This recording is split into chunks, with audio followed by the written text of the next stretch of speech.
सकाळपासून अन्नाचा कण नाही पोटात म्हणून चल निघ रे शान्या, तुमच्या लोकांना चांगलं ओळखतो मी.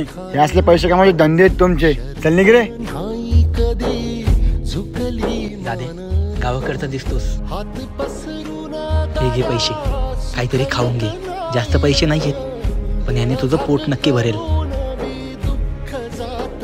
ए तू काय एडाबिडा झाला काय? कंपनीचे रूम आपण 3 किलोमीटर रोज पायी चालत येतो. आज पैसे नाही म्हणून आपण सकाळपासून किती परेशान झालो, आणि तू काय असं पैसे वाटत फिरायला लागला काय? मित्रा बरोबर आहे तुझं, पण विसरू नकोस आपण सुद्धा गावाकडून शहरात काम करण्यासाठी आलो.